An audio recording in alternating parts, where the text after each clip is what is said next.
Vamos lá, pessoal, começando mais um vídeo da série que estamos gravando aqui diretamente de Florianópolis, na Active Trades Brasil. Hoje tenho a honra de trocar uma ideia com o Rafael, que ele é o responsável aqui na parte de risco. Um ponto bastante importante, um tema bastante importante, e vamos tratar, entender como é que funciona o risco dentro de uma corretora, quais são as atividades que ele exerce aqui dentro. Vamos bater um papo bem legal sobre isso. Rafael, primeiramente, muito obrigado por ter aceitado o convite aqui. Opa. Depois a gente, inclusive, vai fazer umas coisas do TikTok ali, que eu já sei que ele gosta bastante. Já tenho 5 seguidores já. Olha aí, perfeito, vai bombar. E, cara, obrigado aí por ter aceitado. Vamos bater esse papo e entender um pouco mais sobre a questão de risco. E, cara, primeira pergunta. Como é que você caiu nessa área de risco? Mercado financeiro, risco, caiu de paraquedas, foi uma coisa que você já pretendia? Conta um pouco da tua história pra gente. Eu venho da área financeira, né? E trabalhando em instituição financeira, área financeira, o risco ele veio tomando proporções muito grandes no mercado, né? O risco ele é relativamente novo, se você for parar realmente para ver na linha do tempo. E como eu sempre estive na área financeira, muito próximo da tesouraria, planejamentos da tesouraria, e controlando a tesouraria de outras formas nas visões financeiras, o crescimento da área de risco foi fazendo automaticamente eu aproximar e entrar nos assuntos, né? Então, trabalhava até então numa instituição que a mesa não era proprietária, né? Ela tinha uma posição só, mais garantia um hedge de uma posição que tinha lá. E nessa de investir o dinheiro, que era o lado financeiro, começou-se a levantar as exposições que tinha em pré. Então, essas exposições começavam a abrir posição, começou a surgir realmente a área de risco ali dentro, foi onde realmente eu já estava junto, então comecei a entrar. E aí o assunto de risco foi só crescendo mundialmente, e ele por si só é bem interessante, porque ele busca muitas coisas. Então na hora que você começa a entrar no mundo de risco, não para, porque ele está bem no meio de tudo. Sim. Ele está no meio da tesouraria, no meio dos trades, no meio da posição financeira, na contabilidade, ele junta tudo. Então aí foi só crescendo, e aí o interesse foi crescendo e fui passando tempo e curtindo ficar nessa área, e hoje eu estou aqui. Maravilha. E qual é o principal fator, principal responsabilidade que a parte de risco tem dentro da corretora? Se você pudesse categorizar em duas, né, que a gente estava até conversando anteriormente aqui, quais seriam essas categorias? A primeira coisa é você proteger o ativo da instituição, né? Então, como uma corretora de valores, você ter a liquidez necessária e as exposições controladas ao tal qual você tenha uma liquidez e consiga trazer rentabilidade. Então, rentabilidade e liquidez é algo que o risco o tempo todo tem que ficar de olho. Eu falo com as pessoas, muita gente fala assim, risco é zero. Não é risco zero, você pode assumir risco. A questão é controlar o risco. Qual o risco que você pode assumir? Muitas vezes, e por momentos diferentes, você pode tomar posições e riscos diferentes, de acordo com o mercado, de acordo com o seu apetite de risco. Perfeito. Então, essa é uma identificação que tem que ser feita constante e acompanhar constantemente para saber aonde o risco está indo e qual é o apetite que a instituição tem que manter. Manter os limites. Você, numa avaliação prévia, onde você viu qual é o seu apetite de risco e as posições que você quer, tal qual mantenha a sua liquidez e a sua rentabilidade, tem que manter essa posição e esse limite e ser realmente categórico e manter essa posição. E aí você reavalia depois, né? E essa questão de limite definido ali do risco, quem é que toma essa decisão? É em grupo? É você que toma essa decisão? Como é que funciona essa... Na minha posição como diretor de risco, o CRO ele tem que levantar quais são, de acordo, junto com o board da empresa, quais são as estratégias para onde nós queremos ir, dessa forma que queremos ir, quais são os riscos que estaremos dispostos a tomar. Eu então, mensuro quais são esses riscos que estaremos expostos e o quanto isso estaria de alocação e exposição que nós teríamos. Então, eu levanto essas informações, divido com o board para ver o quanto esses riscos que estaremos tomando irá afetar os nossos valores financeiros. Então, de novo, naquela parte de rentabilidade, proteger o ativo da instituição, para ver o quanto isso vai ser rentável e o quanto vale correr aquele risco. Então, vou ter que fazer testes ao ponto que demonstre que aquele limite estaria enquadrado com o nosso apetite de risco para onde nós queremos chegar. Perfeito, perfeito. Já em relação à margem, alavancagem, que daí está a princípio diretamente ligado ao trader, o cara que opera ali o cliente final, podemos dizer assim. Sim. Como é que é definida essa margem? Como é que é definida essa alavancagem? Tem um órgão regulamentador ali por trás para dizer o limite. Conta um pouquinho para a gente a respeito disso. Os órgãos, eles cada vez mais, constantemente, em cima de instituições para tentar proteger principalmente os clientes e também a estrutura financeira, né? Então, a instituição ter segurança na sua liquidez e nos seus ativos, isso garante também a liquidez para os clientes na posição final e para o resto do mercado como um todo. Então, os reguladores sempre pedem muito isso. Então, o que acontece? Na hora que você monta uma alavancagem, você tem reguladores que dizem até quanto você pode seguir com a alavancagem ou não, e dentro dessas alavancagens você tem que levar em consideração quais são as volatilidades e a liquidez de cada ativo. Perfeito. Então, quando um cliente for ter, passando lá pelo suitability, qual é o tipo de posição, o tipo de cliente que ele pode ser, o tipo de riscos que ele pode tomar, um portfólio de produtos adequado à sua suitability vai ser liberado para esse cliente. E dentro desses produtos, aí sim, cada produto, de acordo com a liquidez que ele tem no mercado, a sua volatilidade, ele vai ter uma alavancagem máxima que você pode permitir. Lógico que essa é a máxima. O trader também pode começar pedindo, olha, eu quero uma alavancagem mais baixa, né? Sim. Que também é muito saudável, né? Sempre de grão em grão, vai subindo.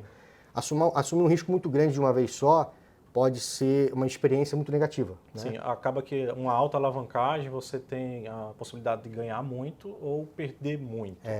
E eu acho que o maior problema é quando o cliente consegue começar com a alavancagem e já ganhar de cara.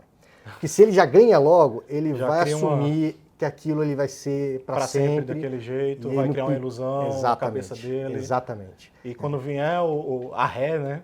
Vai vir uma ré daquele vem despencando jeito. tudo, que aí é traumático e pode fazer o cara desistir. Sim. E não é isso. É devagar mesmo. Devagar você consegue criar experiência, preparar sua mentalidade em saber lidar com as coisas, trabalhar com os stops, que são muito importantes. Né? Que, por sinal, a instituição também estipula stops. Para caso o cliente também não saibam, né, controlar isso, ele... É o famoso stop out. O stop out. E é uma forma já de dar uma segurança para o cliente. E como é que funciona esse famoso stop out?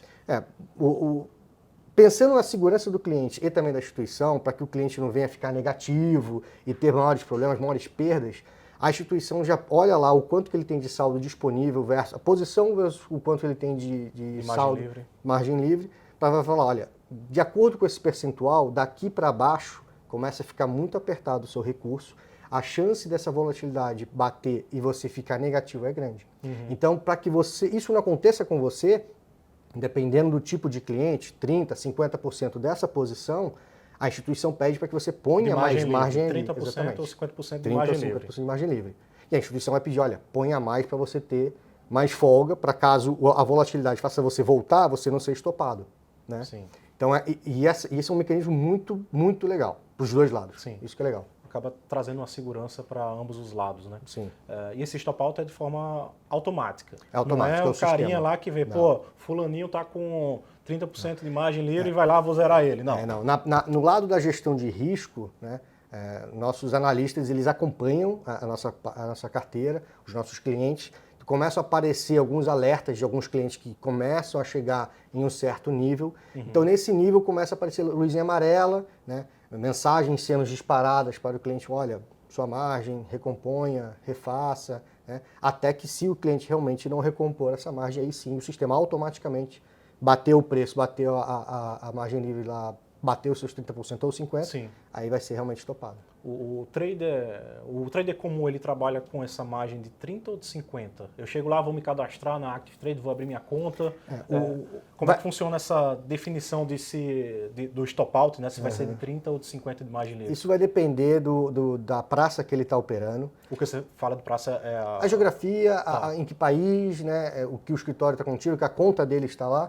Porque isso também vai atender tanto os reguladores locais, como também o tipo de cliente que ele está operando. Então, se é um cliente mais profissional, ele consegue ter uma margem maior de contorno. Então, uns 30% ele consegue chegar até lá embaixo, né? Fica muito curto. Sim. Já um cliente varejo que está começando, então esse tende a ter um stop out um pouco mais alto para garantir, porque ele não vai conseguir ter velocidade, né? Por exemplo, tem muito cliente que começa e larga a posição. Sim. Né? Então ele saber trabalhar com a plataforma, em setar o stop out dele mesmo, ter ele stop que ele possa sair, móvel, que aí vai subindo junto, é interessante para ele. Então, esses mecanismos também é interessante que... Que daí é a responsabilidade do trader, do é operador que está ali trader. no MetaTrader, na plataforma. É uma responsabilidade dividida, porque não é responsabilidade nossa da instituição de colocar, mas sim de instruir.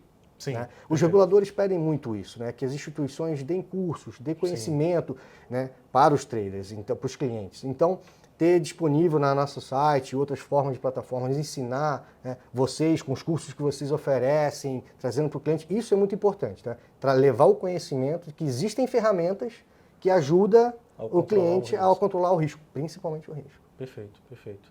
E Rafa, o que é que você falaria mais para o trader que está começando hoje? Quais seriam os pontos? A gente está falando muito de risco aqui. Você acredita que um risco-retorno positivo, um risco-retorno negativo? Qual a sua opinião em relação a isso? Você tem alguma dica para dar para o pessoal que está nos assistindo aqui? Olha, eu sou muito mais gestor de risco do que trader, né? Eu já tradei pouco. E da minha experiência de trader e olhar os outros tradando, o limite de risco é muito pessoal. Sim. E ele leva muito em consideração o quão fiel você consegue ser aos seus limites e o quanto você se conhece. Então, assim, precisa se conhecer, cara. E cada dia é um dia diferente. Hoje você pode estar num estado de espírito tal qual você consegue tomar decisões mais frias, amanhã não. Então, acho que se conhecer, saber qual é realmente a sua capacidade financeira do quanto que você tem de perder e de ganhar e ser realista. Né? Não adianta você botar uma posição, posso perder tanto assim. Cara, tenta botar. Uma vez eu até conversando com um amigo meu, trader, ele tinha me dado um toque que eu achei legal. Normalmente ele faz o seguinte, ele põe lá o limite dele de perder, por exemplo, eu posso ganhar R$100 por dia, é o limite de gain dele. Fala, meu limite de perda vai ser de 70. Sim. Então ele tenta ter pelo menos esses 30%, assim, que faça ele ter, cada dia passando, tentar ficar com um saldo mais positivo do que negativo. Então, mas aí tem que ser fiel. Sim. É o lado psicológico. Exato. Então, bateu o horário, a parte de saída dele, o trader, ele sai. Perfeito. Bateu o gain, ele também sai. Tem que ser bem metódico. Tem que ser metódico, porque o gain nos engana muito. Se bateu 150, eu não vou continuar ganhando. Aí nessa, de repente, o mercado dá uma virada, você perde tudo. Sim. Né? Sim. Então, acho que é mais isso. Acho que é mais devagar. Eu acho que de grão em grão se faz um milhão. Sim. Eu acho que tá acertando bem no seu setup, nas suas posições, nas suas estratégias, não sai dobrando.